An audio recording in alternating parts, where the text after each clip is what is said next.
so I'm gonna put a little bit of Glide. This is a glycerin type of, you know, contact fluid, and we're gonna do a little venous treatment post lipo BBL. Karen's what, 5 weeks now? 5 weeks. All right, and we do this just to kind of get a little bit of skin tightening, get a little shrinking down.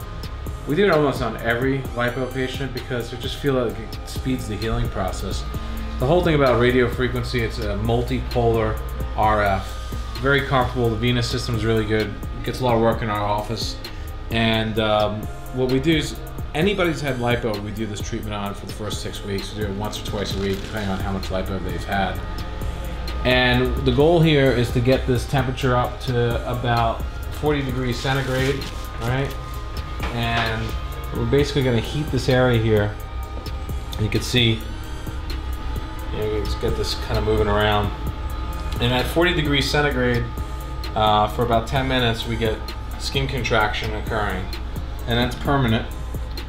And what it does is it kind of shrinks everything down, because you gotta remember, when people are a little bit bigger before surgery, the skin's stretched out, and this kind of encourages that collagen contraction a lot faster than just allowing the body to do it on its own. And it'll thicken the skin a little bit in the sense that it'll make it less loose, less kind of irregular. But you can see she has very little irregularity here in her stomach. And that, you know, that's all based on, you know, good technique to start. So, you know, you gotta have a surgeon that knows how to make the shape happen. You can see this beautiful snatched waist, her hips coming out. You know, before this, I mean, you didn't really have much hip, right? You kind of felt... It was shaped like a box. Like a box. I don't think you were a box, but it was pretty boxy. Boxy, like SpongeBob SquarePants? Yeah. All right. Here's the guy who took your ice cream. Don't you want it back? Ice cream! All right, fair enough. What do you think of it now? I look amazing. I'm so happy with myself. New you? New me, new attitude. New attitude? All right, cool. Yeah, so we're just doing this, and we include this with almost all of our lipos, unless we do the body tight, which is an internal skin tightening. And even with some of those, we'll put it on. I just become a big believer in post-lipo RF. I think it's almost essential, and that if any practice does liposuction, they're not doing RF for you, or some sort of lymphatic, mechanical, and radio frequency type of massage, you're not really doing the whole thing for you. They're really only kind of doing half the project. Because the skin will contract, but you know, we can really now with technology get it to do more. We can get the shrink and tighten and make this look like, you know, she was born this way. And that's the secret to good plastic surgery. You just, you know, you don't want people to think that you had anything done. You want them to be envious without looking obvious, we always say.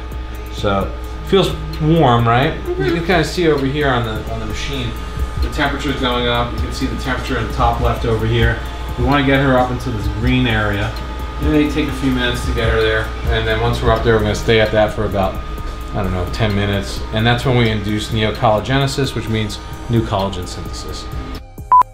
She's still coming in over here. She's still got a little bit of swelling in here. Butt looks good. Nice hips, nice shape over here. It's just going to be a little bit while before, you know, a little while longer before everything kind of comes down. You can see again, just where she's wearing her stuff, she's getting a little bit of indentation, but that's just swelling at this point.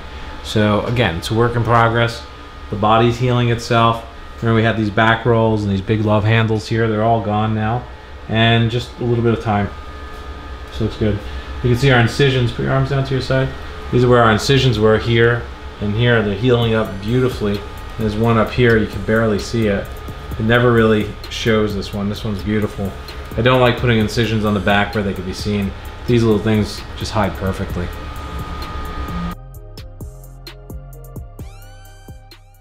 Thanks for coming down to YouTube and checking out some of our content. We're gonna be here creating a lot more stuff, a lot more interesting stuff from the plastic surgery world. Let me know what you wanna see. Do you wanna see more surgeries? Do you wanna see more before and afters? If you want us to kind of do a deep dive underneath, give us some suggestions of things that we can do for you. We're here to create some content, have some fun, show the other side of plastic surgery, things that you didn't know had happening, go behind the scenes in the OR, in the office, and share some moments from our world so that you can join us.